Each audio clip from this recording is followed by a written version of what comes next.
No coração de uma floresta tranquila, longe do barulho e da correria da cidade, um homem decidiu enfrentar um desafio grandioso: construir uma casa de madeira na árvore, completamente sozinho. Sem a ajuda de máquinas sofisticadas ou equipes, ele se armou com ferramentas básicas, paciência e uma determinação inabalável. Esse projeto não era apenas um refúgio físico, mas uma forma de se reconectar com a natureza e testar seus próprios limites. A primeira tarefa foi encontrar a árvore perfeita.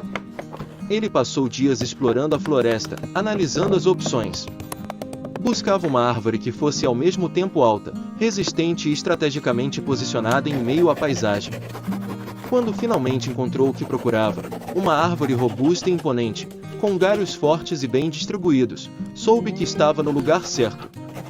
O trabalho começou com a base. Ele mediu cuidadosamente o tronco e os galhos principais, certificando-se de que a estrutura seria segura e duradoura. Com uma serra manual e muita dedicação, cortou tábuas de madeira no tamanho exato. A primeira plataforma, que serviria como o piso da casa, foi instalada com precisão, adaptando-se à forma natural da árvore. Cada martelada era um passo adiante, e o eco do som se espalhava pela floresta, como se a natureza estivesse acompanhando o progresso. A construção não foi fácil. Ele precisou subir e descer a árvore inúmeras vezes, carregando madeira, ferramentas e suprimentos. Usando cordas improvisadas, criou um sistema para içar os materiais até o alto. Equilibrar-se nos galhos enquanto ajustava cada peça foi um desafio constante, exigindo força, foco e coragem. Cada movimento era calculado para evitar acidentes e garantir que tudo estivesse no lugar certo. Com a base concluída, ele começou a erguer as paredes. As tábuas de madeira foram colocadas uma a uma, formando um pequeno espaço que oferecia proteção e aconchego. Para aproveitar a luz natural, ele instalou janelas simples, estrategicamente posicionadas para capturar a vista da floresta e o brilho do sol nascente. A cada dia, a casa tomava forma, aproximando-se de sua visão original. O telhado foi uma das partes mais desafiadoras. Ele precisou improvisar com materiais locais, utilizando folhas grandes para cobrir a estrutura e proteger o interior da chuva. Trabalhando sob o céu aberto, muitas vezes exposto ao sol forte ou à chuva inesperada, ele perseverou até que o telhado estivesse completo. Quando terminou, admirou o resultado: uma casa simples, funcional e completamente integrada ao ambiente natural. Durante a construção, ele enfrentou momentos de dificuldade. Dias de chuva tornaram os galhos escorregadios e o terreno lamacento, enquanto o cansaço físico ameaçava desacelerar o progresso. Havia também o silêncio profundo da floresta, que às vezes parecia esmagador. Mas em cada desafio, ele encontrou motivação para seguir em frente, lembrando-se do sonho que o havia levado até ali. Quando a casa ficou pronta, o homem sentiu uma mistura de alívio, orgulho e gratidão. Ele subiu até o deck da casa e olhou para a floresta que o cercava. A vista era impressionante, uma imensidão verde, cheia de vida e movimento. Pela primeira vez em semanas, ele se permitiu parar e apenas contemplar o mundo ao seu redor. A casa na árvore era mais do que um abrigo. Era um símbolo de sua força de vontade, criatividade e conexão com a natureza.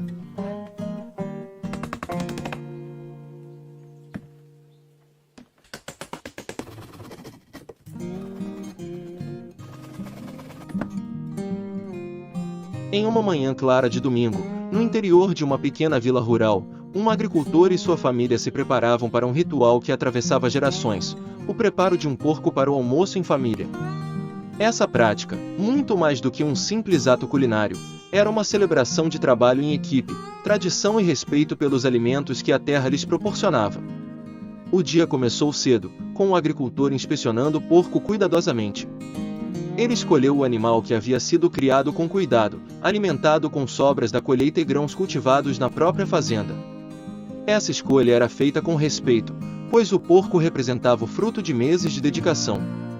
Ele sabia que o abate era uma parte necessária, mas tratava o momento com seriedade, agradecendo pela vida que alimentaria sua família. O abate foi feito com habilidade e precisão, seguindo práticas tradicionais que minimizavam o sofrimento do animal. A família se reuniu ao redor, cada um com uma tarefa específica, enquanto o agricultor conduzia o processo.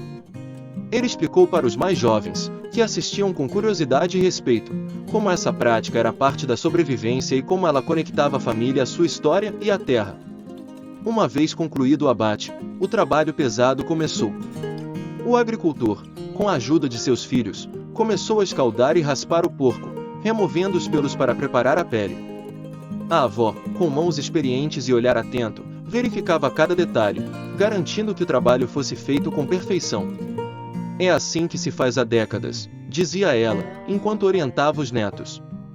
Enquanto isso, o restante da família organizava os utensílios de cozinha e acendia o fogo no fogão a lenha. O aroma da madeira queimando começava a se espalhar, misturando-se ao frescor do ar da manhã. A cozinha já estava repleta de ingredientes frescos, muitos deles colhidos no dia anterior da horta da família: batatas, cenouras, ervas aromáticas e limões. Com o porco limpo, o agricultor começou a desmembrá-lo, separando cuidadosamente as partes que seriam usadas no almoço. Ele explicava para os filhos mais velhos quais cortes eram ideais para cada tipo de preparo. A barriga seria usada para torresmos crocantes, enquanto as costelas seriam assadas lentamente sobre a brasa. A avó já tinha em mente o que fazer com o fígado e outras partes que seriam transformadas em deliciosos embutidos. O tempero do porco era um momento especial. Cada membro da família contribuía com algo. A avó cuidava do sal e das ervas, enquanto a mãe misturava os temperos com óleo e alho triturado. O agricultor massageava os cortes, garantindo que cada pedaço absorvesse bem os sabores. As crianças ajudavam a espremer limões e amarrar os pedaços para que fossem pendurados e assados na lenha. No fogão, o aroma dos primeiros pratos já começava a se espalhar. Enquanto o porco assava lentamente, uma panela de ferro fervia com um caldo rico, feito das sobras e ossos do animal. Esse caldo serviria como base para um ensopado que acompanharia o almoço. A avó mexia a panela com cuidado, provando o tempero e ajustando com um toque de amor e tradição. As crianças corriam pelo quintal, brincando enquanto o fogo mantinha sua dança hipnotizante. O calor do preparo físico se misturava ao calor emocional, um sentimento de união e propósito. Todos sabiam que aquele almoço era mais do que uma refeição, era um símbolo da força da família, de como eles trabalhavam juntos para aproveitar o que tinham.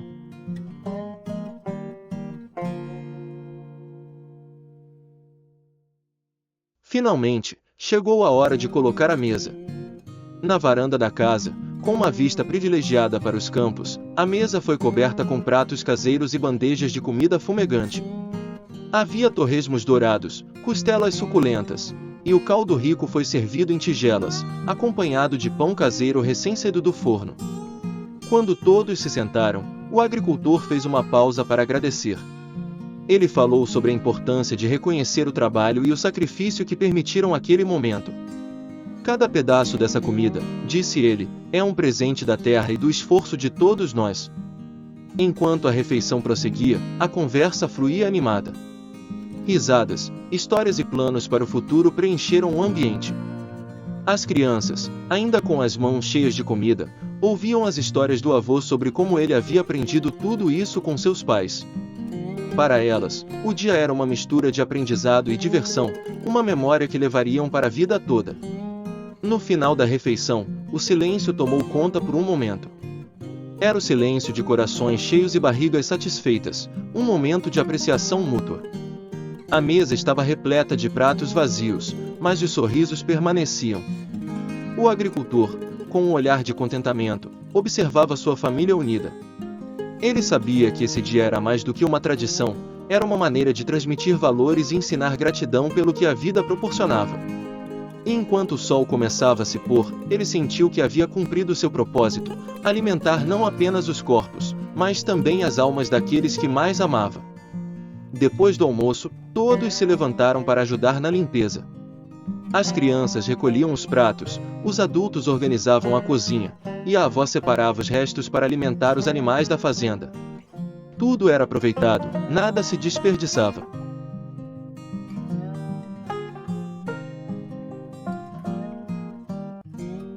Em uma fazenda situada em um vale verde e remoto, um fazendeiro implementou um sistema revolucionário de criação de galinhas, em que elas são alimentadas com uma base de camarão. Apaixonado pelo bem-estar animal e pela sustentabilidade, ele buscava alternativas para melhorar a saúde das aves, a qualidade dos ovos e, ao mesmo tempo, encontrar um uso eficiente para subprodutos de pescas locais.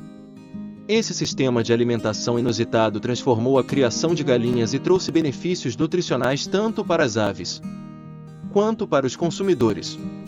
A fazenda é um espaço vasto, com áreas de pastagem onde as galinhas podem se movimentar livremente. Em vez de confinamento em galpões ou gaiolas, as aves vivem em um ambiente natural, ciscando e explorando o terreno em busca de insetos, sementes e brotos, o que complementa a dieta especial à base de camarão. Além de proteger o solo da erosão, o movimento livre melhora a saúde das galinhas e aumenta a resistência delas a doenças. Para fornecer uma sombra confortável para as aves e garantir um ambiente saudável, a fazenda também possui árvores e plantas que atraem insetos, um alimento natural que faz parte da alimentação diária das galinhas. A liberdade de movimento permite que as aves se comportem de maneira natural, o que reduz o estresse e promove um comportamento saudável e equilibrado. A introdução do camarão como base de alimentação foi uma inovação nas práticas agrícolas. Ele percebeu que, ao incorporar restos de camarão, poderia fornecer uma quantidade elevada de proteínas e minerais essenciais para o desenvolvimento saudável das galinhas. O camarão é rico em aminoácidos, cálcio, fósforo e zinco. E esses nutrientes ajudam a fortalecer o sistema imunológico das aves e a melhorar a qualidade da carne e dos ovos.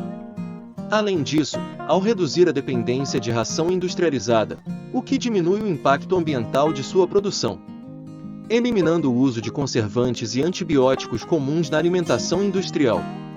A alimentação rica em proteínas do camarão trouxe mudanças notáveis na qualidade dos produtos da fazenda. Os ovos apresentam gemas de coloração mais intensa e sabor mais concentrado, devido à presença de ômega 3 e ácidos graxos de qualidade na alimentação. A carne das galinhas também reflete os benefícios dessa alimentação diferenciada. A fazenda hoje é uma referência em sustentabilidade e criação consciente de galinhas.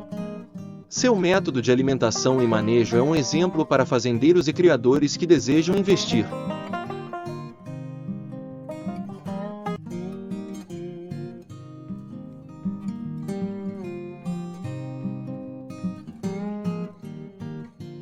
Enquanto isso, no leste asiático, o madeireiro seguia o fluxo de seu trabalho com uma calma intensa, cortando e ajustando com precisão cada peça de madeira. O tampo da mesa, que tomava forma aos poucos, era um desafio grandioso. Ele escolhia cada tábua com cuidado, observando seus veios, suas nuances de cor e textura. Com uma serra manual, fazia os cortes com habilidade, sabendo que, no trabalho artesanal, a paciência era a chave para a perfeição. O silêncio da oficina era interrompido apenas pelo som ritmado de suas ferramentas, que pareciam dançar com a madeira, dando-lhe nova vida a cada movimento. À medida que o tampo de mesa tomava forma, o madeireiro se concentrava nos detalhes. As emendas entre as tábuas, feitas com perfeição, eram quase imperceptíveis, criando uma superfície plana e harmoniosa. Com um formão, ele suavizava as bordas, removendo qualquer irregularidade e deixando a madeira com um toque sedoso. O trabalho de acabamento era meticuloso e demorado, mas o madeireiro sabia que era nesse estágio que o tampo ganharia a beleza final. Cada movimento de lixa e de polimento trazia à tona os detalhes mais sutis da madeira, como se ele estivesse desvendando um segredo guardado por gerações. Finalmente, o momento do acabamento chegou. O madeireiro aplicou cuidadosamente a cera natural, espalhando-a em camadas finas sobre a madeira, usando um pano macio para dar o brilho suave e quente que refletia a luz da oficina. O tampo de mesa agora estava completo, mas para ele, a verdadeira recompensa não estava no objeto em si, mas no processo de criação. A mesa não era apenas uma peça funcional, mas uma obra de arte, moldada com as mãos e o coração. Cada tábua, cada corte, cada polimento tinha sido uma jornada de paciência e respeito pela madeira, e agora, ao vê-la pronta, ele sabia que havia criado algo que resistiria ao tempo, uma verdadeira herança de sua arte.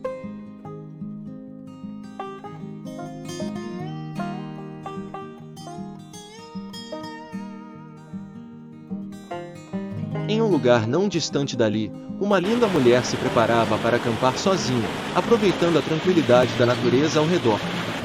O céu estava limpo, e o sol começava a descer lentamente, tingindo as árvores de dourado. Ela se aproximou do rio, sentindo a água fria acariciar seus pés enquanto tirava as botas e as meias. Com roupas curtas, um short leve e uma blusa sem mangas, ela sentia o frescor da brisa contra sua pele, a liberdade de estar em contato direto com o ambiente selvagem. O rio, com suas águas claras e tranquilas, parecia um convite à pureza, e ela não hesitou em se banhar, mergulhando o corpo cansado na correnteza que a refrescava e revigorava. O som da água fluindo sobre as pedras criava uma melodia suave que a acalmava, afastando qualquer pensamento inquieto. Ela fechou os olhos por um momento, permitindo que o mundo ao seu redor desaparecesse. Ali, sozinha com a natureza, sentia-se em paz, sem pressa ou preocupações. A água, ao tocar sua pele, parecia purificar suas energias, e cada respiração profunda a conectava ainda mais àquele ambiente silencioso e acolhedor. O tempo parecia desacelerar, e ela não poderia estar mais grata por aquele momento de tranquilidade. Depois de se banhar, a mulher saiu do rio, sacudindo a água dos cabelos longos e escuros, e caminhou até o local onde montaria seu acampamento. Ela já estava acostumada a acampar sozinha, conhecia o valor da independência e da liberdade que esses momentos traziam. Com habilidade, começou a preparar o fogo, ajeitando cuidadosamente as lascas de madeira secas. O fogo, uma pequena chama inicial, logo foi crescendo, aquecendo a noite que começava a cair. O crepitar das chamas fazia o ambiente ainda mais mágico, como se o próprio fogo estivesse cumprindo a função de guardião, mantendo a escuridão à distância. Enquanto o fogo crepitava, ela organizava sua barraca com a calma de quem já conhece os passos de um ritual. O aroma da madeira queimando misturava-se ao cheiro da terra úmida e das folhas secas, criando uma sensação envolvente de pertencimento àquele lugar. A mulher se sentou à beira do fogo, olhando para as chamas dançantes e deixando que sua mente se perdesse na imensidão da noite. O céu começava a se cobrir de estrelas, e ela sorriu, sabendo que a vastidão do universo estava ao seu alcance, mesmo ali, naquele pequeno pedaço de terra. O silêncio era seu companheiro, e ela sabia que em breve o som dos animais da noite começaria a preencher o espaço. A mulher se deitou sob o céu estrelado, sentindo o calor do fogo e deixou-se levar pelo som do vento nas árvores e pelas estrelas que brilhavam acima dela.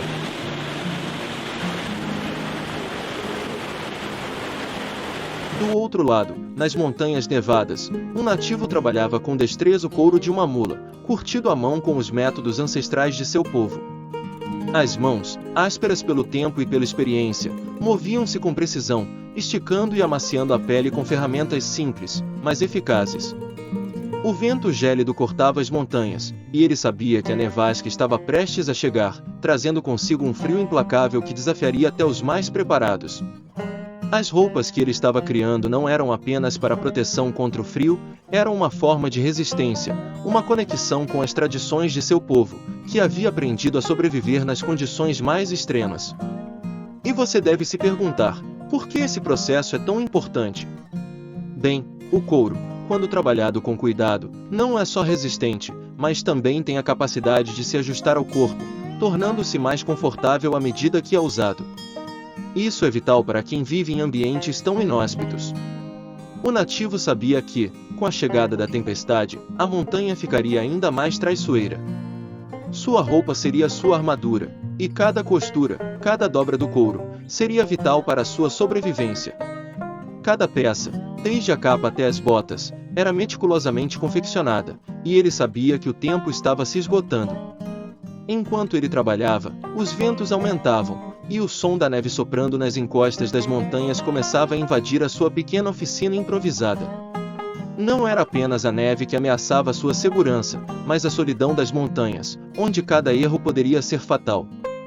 Ele olhava para as montanhas ao longe, com uma calma quase zen, como quem já sabia o que estava por vir, e continuava seu trabalho com uma paciência imutável. A tempestade seria violenta, mas ele estava preparado, como sempre estivera.